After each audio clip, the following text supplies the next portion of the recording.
আমাদের আজকের যিনি আমাদের কসবা বিধানসভার প্রার্থী হয়েছেন, আমাদের সকলের প্রিয় পরিচিত কসবার ভূমিপুত্র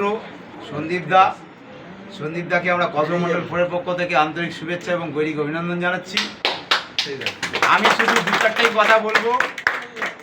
আমাদের যে লড়াই, এই লড়াই কিন্তু আমাদের অস্তিত্ব রক্ষার লড়াই। এই লড়াই আমাদের মা বোনেদের সুরক্ষা দেওয়ার লড়াই। এই লড়াই আমাদের যুব মোর্চা শিক্ষিত ছাত্র যুবদের চাকরি পাইয়ে দেওয়ার লড়াই। বাঙালির এবং বাংলার অস্তিত্ব রক্ষার লড়াই, বাংলার গৌরব ফিরে দেওয়ার লড়াই। আর এটাই আমাদের শেষ লড়াই। পশ্চিমবঙ্গের যা পরিস্থিতি আছে, এই লড়াইয়ে যদি আমরা কোনো রকমভাবে খারাপ কিছু হয়ে যায়, তাহলে আমাদের যারা বাঙালি হিন্দু সনাতনী আমরা পশ্চিমবঙ্গে আছি, আমাদের অস্তিত্ব পুরো সংকটে। 2021-এর ইতিহাস আমাদের কারুর অজানা নেই। সবাই জেনেছি যে কীভাবে তৃণমূলের মতো একটা জিহাদি দল আমাদের উপরে সন্ত্রাস করেছে। কিন্তু আমি ধন্যবাদ জানাই, এত সন্ত্রাস হওয়ার পরেও আমাদের যে কার্যকর্তারা জিজান লাগিয়ে পার্টির নীতি আদর্শকে মাথায় নিয়ে যে এগিয়ে এসছে, এখন 2021-এর মধ্যে 5 বছরের মধ্যে আবার আমাদের সংগঠন এত দাঁড়িয়ে গেছে, তার একটাই কারণ, আমরা পার্টির নীতি আদর্শকে ভালোবেসে চলি। আমাদের পার্টির সিম্বল পদ্মফুল, আমাদের পার্টির কিন্তু সর্বভারতীয় একটাই ক্যান্ডিডেট নরেন্দ্র মোদী। আমরা তাদের প্রতিচ্ছবি। সন্দীপ দা হচ্ছে নরেন্দ্র মোদীর প্রতিচ্ছবি। আমরা আমাদের এই লড়াই সবাই জিজান লাগিয়ে লড়বো, কেউ কোনো রকমভাবে খামতি রাখবো না। আজকের মাত্র 1.5 মাস আর 1 মাস সময় বাকি। এই 1-1.5 মাস যদি আমরা আমাদের জিজান লাগিয়ে সময় বের করে একটু খাটি, আগামী 5 বছর নয় 50 বছরের জন্য আমরা আমাদের বাঙালি হিন্দুদের অস্তিত্ব এখানটায় সুরক্ষিত করব। আমাদের আগামী প্রজন্মকে সুরক্ষিত করার এটা লড়াই। আগামী প্রজন্ম যাতে কোনোদিন না কখনো আমাদেরকে প্রশ্ন ওঠাতে পারে, তৃণমূল নামক যখন একটা জিহাদি দল ছিল, আমাদের প্রজন্ম আমাদের ভবিষ্যৎ নিয়ে খেলা করছিল, তোমরা সেই সময় কী করেছিলে, আমরা যাতে তাদেরকে বলতে পারি যে আমরা লড়াইটা করেছিলাম। হার জিত পরের কথা, যদিও আমরা এই লড়াই জিততে চলেছি, 100-তে 100% আমরা এই লড়াই জিতবো। কাঁধে কাঁধ মিলিয়ে লড়বো, সংঘবদ্ধ হয়ে লড়বো। আর এই আমাদের লড়াই আমরা জিতবই, জিত আমাদের হবেই।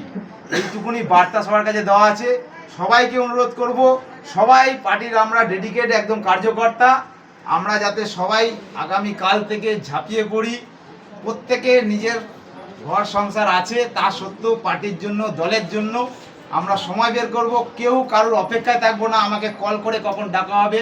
এগুলো সবাইকে বলবো, গ্রুপের মেসেজ ফলো করবে, বিধানসভা গ্রুপের মেসেজ ফলো করবে।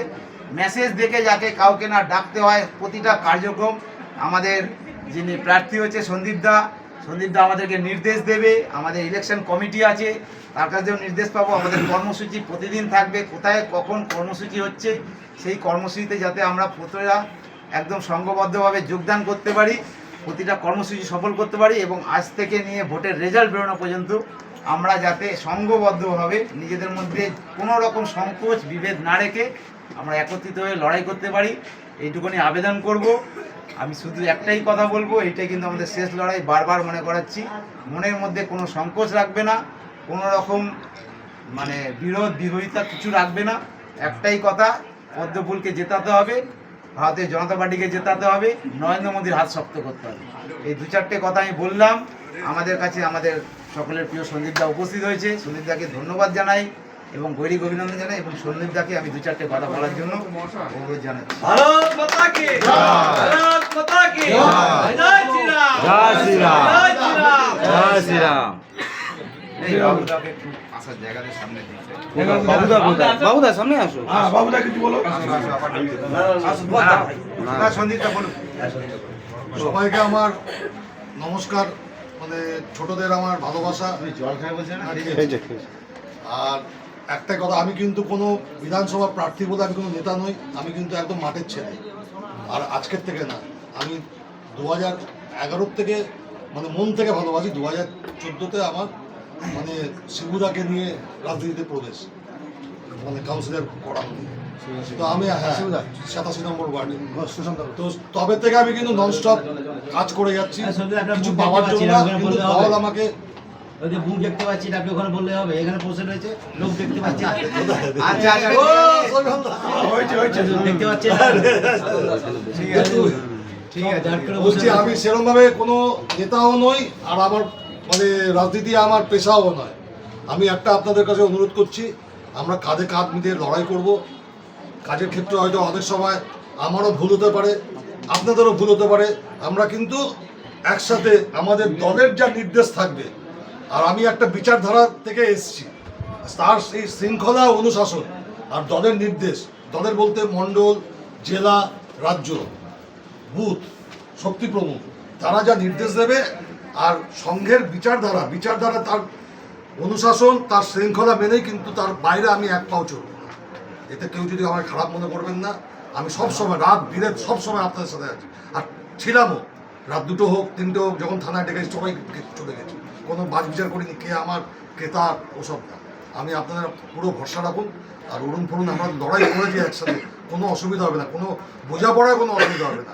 4টে মণ্ডল আমার মানে সভাপতিরা আমার একদম খুব কাছের লোক। আমার নেতা আছে জগবীর দা, জিতেন্দ্র দা ছিল, আরও আমার সব অনেক বড় বড় নেতা ওখানে দাঁড়িয়ে আছে। এই মন্টু দা আমার তো মানে মানে কি আর বলবো, এখন ভাবুক হয়ে যাচ্ছি, আবেগপ্রবণ হয়ে যাচ্ছি। আমার বলতে গেলে আমার চোখের জল চলে আসবে। একদম দাদা, সবাইকে আমার প্রণাম। পার্টির বিএলএ 2 আর বুথ প্রেসিডেন্ট আপনার সামনে দাঁড়িয়ে আছে কিন্তু আমি করেছি দাদা, আমি নিজে বিএলএ হাতে 2 করেছি। আর বুথ প্রেসিডেন্ট দাঁড়িয়ে আছে, এর জন্য আপনারাও কিন্তু রেডি থাকুন। আমি দাদা, পার্টি দেখে আমি জগবীরদাকে কোনো শিখিয়ে নিই। আমি দাদা, আমি যখনই ট্রেজারি বিল্ডিংয়ে মিটিং হয়েছে বা বুথের কোনো ইয়ে হয়েছে, আমি দাদা সব সময় পার্টির কাজ আমি জিজ্ঞেস করুন, সব সময় গিয়ে আগেই বসে থাকি, সবার আগে ট্রেজারি বিল্ডিংয়ে গিয়ে আরও অফিসে গিয়ে আমি কাজটা মন দিয়ে করি, পার্টির কাজটা মন দিয়ে করি। ঠিক আছে, নমস্কার, প্রণাম নেবেন, ভালো থাকবেন। দারুণ।